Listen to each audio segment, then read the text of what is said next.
Good morning students, welcome to Kalabharati Academy. Respiration session 28. Disorders of respiratory system. Disorder என்ன? Respiratory system external nostril இருந்து conducting zone, then respiratory zone எல்லாத்தையும் பார்த்துருக்கிறோம். இந்த அமைப்புகளுக்குள்ள disorder ஏற்படுறதுக்கு ஆர்டராக இல்லாமல் அது தப்பாக வேலை செய்கிறதுக்கு பல காரணங்கள் இருக்குது. That is called disease or disorder, whatever it is. ஈஸியாக நம்மளால் இருக்க முடியல, டிஃபிகல்ட்டியாக இருக்குது, தட் இஸ் டிசீஸ். இப்போ இதுக்கான காரணங்கள் என்னென்னு பார்த்தா எல்லா டிசீஸஸ்க்குமே ரீசன்ஸ் பிரிச்சுன்னு சொன்னால் we can say physical reason, கீழே விழுந்து அடி வாங்கணும் எறும்பு உடச்சி வச்சு, அது மாதிரி ஃபிசிக்கல் ரீசன், கெமிக்கல் ரீசன்ஸ், அப்புறம் பயாலஜிக்கல் ரீசன். பயாலஜிக்கல் ரீசன் என்ன? கிருமிகளுடைய தாக்கம், பேரசைட்ஸ் அல்லது பாக்டீரியா இது மாதிரிடைய தாக்கம். இது போக நம்முடைய என்விரான்மெண்டல் கண்டிஷன், நம்ம எங்கே இருக்கோம் அதை பொறுத்து இருக்குது. உதாரணமாக நம்ம ஒரு பஞ்சாலையில் வேலை செய்கிறோம் அப்படின்னு வச்சுக்கிட்டிங்கன்னா அங்கே நிறைய பஞ்சா பறக்கும். ஸோ நீங்கள் ஃபில்ட்ரு மாஸ்கெல்லாம் போட்டு எல்லாம் பண்ணாலும் கூட there will be always some cotton dust உள்ளே போகும், அது ஒரு எஃபெக்ட் உருவாக்கும்.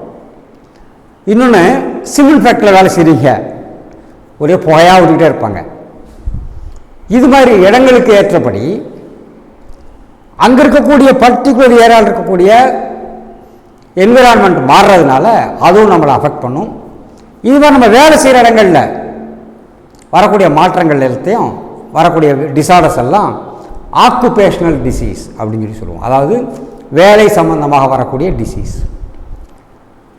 நம்ம ஒரு சேர்லேயும் எப்போ பார்த்தாலும் உட்காந்துருக்கோம், காலையிலேருந்து ராத்திரி வரைக்கும் சேரில் உட்காந்து வேலை பார்க்குறோம்னு சொல்லி சொன்னால் முதுகு தண்டில் வலி வரும், பேக் பெயின் வரும். எப்போ பார்த்தா நின்றுக்கிட்டே இருக்கோம், டீ கடையில் ஒருத்தர் டீ மாஸ்டர் நின்று டீ போய்கிட்டே இருக்காருன்னா அவர் கால் வீக்கம் வந்துடும், கால் வலி வந்துடும், முட்டி வலியும் கால் வலியும் வந்துடும். It's all occupational disease. இந்த டிஸார்டர்ஸ் ரெஸ்பிரேட்டரி சிஸ்டத்தை பொறுத்த மட்டும் எப்படி இருக்குன்னு சொல்லி பார்க்கலாம். ஃபர்ஸ்ட் பாயிண்ட், இதில் நம்முடைய ரெஸ்பிரேஷனில் கார்பன் டை ஆக்சைடு அதிகமாக உள்ளே போயிடுச்சுன்னு சொன்னால் ஆக்சிஜன் அதிகமாக அப்சார்ப் பண்ண முடியாத கண்டிஷனில் மூச்சு திணறல், சஃபகேஷன் ஏற்படுது because of high oxygen demand. அதே மாதிரி ரெஸ்பிரேட்டரி சிஸ்டத்தில் ஏற்கனவே சொன்ன மாதிரி is affected by environmental, occupational, personal and social factors. Personal factor என்ன? ஸ்மோக்கிங், இது மாதிரியான some habits. And social factors, இப்போ ஒரு தெருவில் எப்பவுமே குப்பையே அழுறது இல்லை, எப்போ பார்த்தாலும் சாக்கடையாகவே இருக்கும். There also it is a social factor. அங்கேயும் கூட respiratory system will be affected. உதாரணமாக ஆஸ்மாங்கிற ஒரு வியாதி, ரொம்ப குளிர்காலம் ஆச்சுன்னா ஆஸ்மா அதிகமாகிடும், வெயில் அதிகமாக ஆஸ்மா குறையும் டெம்பரேச்சர் வேரியேஷனால். இதில் என்ன நடக்குதுன்னு பார்த்தீங்கன்னு சொன்னால் நம்முடைய பிராங்கஸ் எவ்வளோ அகலமாக இருக்கணுமோ அவ்வளோ அகலமாக இல்லாமல் சுருங்கிடுது. நேரே and inflammation of the bronchi and bronchioles இது கிரியேட் ஆகும். அப்போ என்ன ஆகும்? ஏர் உள்ளே போக முடியும். இன்ஃப்ளமேஷன் என்ன ஏற்கனவே டிஸ்கஸ் பண்ணியிருக்கோம். Body cells, tissues reacting to a foreign body, எதுவாக ஃபாரினாக இருந்தாலும் சரி, அது கிருமியாக இருந்தாலும் சரி, வெறும் டஸ்ட் பார்ட்டிகளாக இருந்தாலும் சரி, எதுவாக இருந்தாலும் what ever is foreign not acceptable, அதுக்கு எதிர்த்து ரியாக்ட் பண்ணும். அப்போ அது வீங்கிடும், பிளட் சப்ளை கூடும், அது பெயின்ஃபுல்லாக இருக்கும். There are so many things. அப்போ அது டிஃபிகல்ட் இன் பிரீத்திங்கை காஸ் பண்ணுது. தென் காமன் அலர்ஜன்ஸ், நிறைய விஷயங்கள் நமக்கு அலர்ஜி உருவாக்கும், பிரீத்திங் அலர்ஜியை. உதாரணமாக பூக்கள் இருக்கக்கூடிய மகரந்த தூள் அலர்ஜியை கிரியேட் பண்ணும். நம்ம சும்மா சைக்கிளில் பைக்கில் போயிட்டுருப்போம், ஒரு இடத்துல நிறைய பூச்செடியாக இருக்கும், அங்கேருந்து மகரந்தூள் பறந்து வந்து கூட மூக்கில் போட்ட அலர்ஜியை உருவாக்கலாம். டிஃபிகல்ட் இன் பிரீத்திங் அதுலேயும் வரும். சம் ட்ரக்ஸ் அல்லது தூசி dust particles, some food items fish மாதிரி, சில பேருக்கு சிக்கன் சேராது, அது மாதிரி ஃபிஷ் மாதிரி ஐட்டங்கள், அண்டு ப்ரான் இது மாதிரி ஐட்டங்கள், and some fruits, even milk, இது மாதிரி பல அலர்ஜி அது கிரியேட் பண்ணும். அப்பையும் ரெஸ்பிரேட்டரி சிம்டம்ஸ் வரப்போம். இப்போ ஆஸ்துமா கண்டிஷன் பார்த்தீங்கன்னு சொன்னால், this is the bronchus normal, ஃபுல்லாக இவ்வளோ பெரிய ஹோல் இருக்கணும். இதில் இன்ஃப்ளமேட்டரி கண்டிஷன் வந்துச்சுன்னு சொன்னால் இது ஃபுல்லாக உள்பக்கமாக வீங்கிடும். அப்படி வீங்கிருச்சுன்னு சொன்னால் இங்கே பார்த்தீங்கன்னா அது உள்பக்கத்தினுடைய இது ஃபுல்லாக வீங்கி ஹோல் சிறுசாயிருச்சு. So conducting zone is reduced.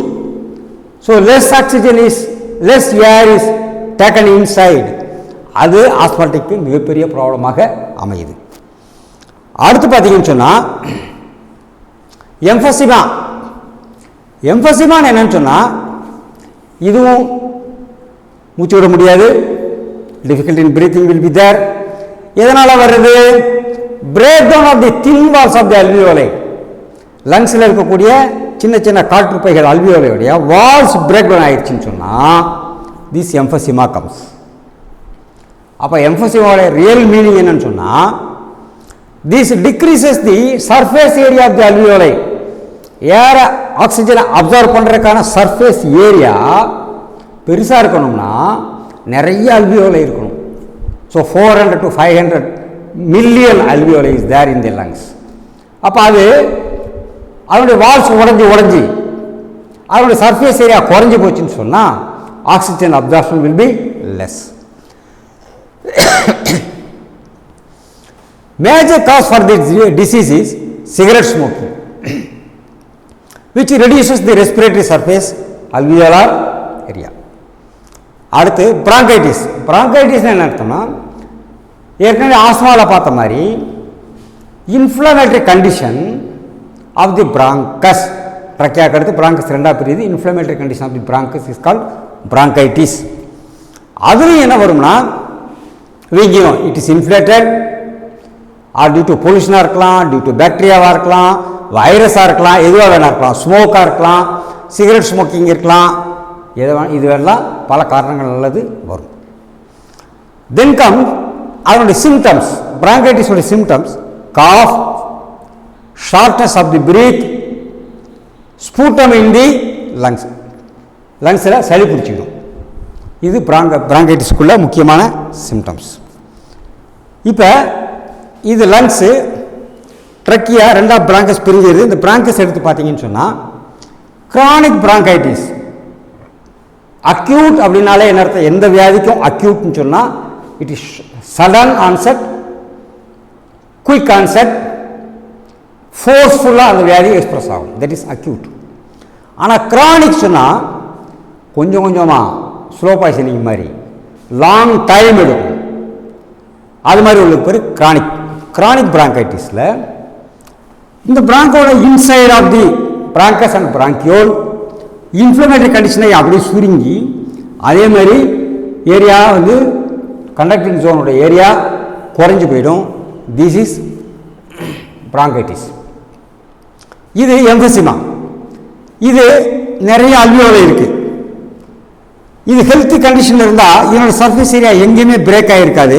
So we are getting more number of alveoli and more number of surface area. So more oxygen absorption. அதே இது இந்த அல்வியோலை வால் உடஞ்சி போச்சுன்னு சொன்னால் இங்கே 4 அல்வியோலையில் நிறைய சர்ஃபேஸ் ஏரியா இருக்கிறதுக்கு பதிலாக வால் உடஞ்சி போச்சுன்னா surface area becomes very less. ஏன்னா இந்த வால்லாம் போயிடுச்சு, இந்த வால்லாம் போயிடுச்சு. So oxygen absorption is very less. This is called emphysema condition. So next class discussion we will continue respiratory disorders. Thank you very much.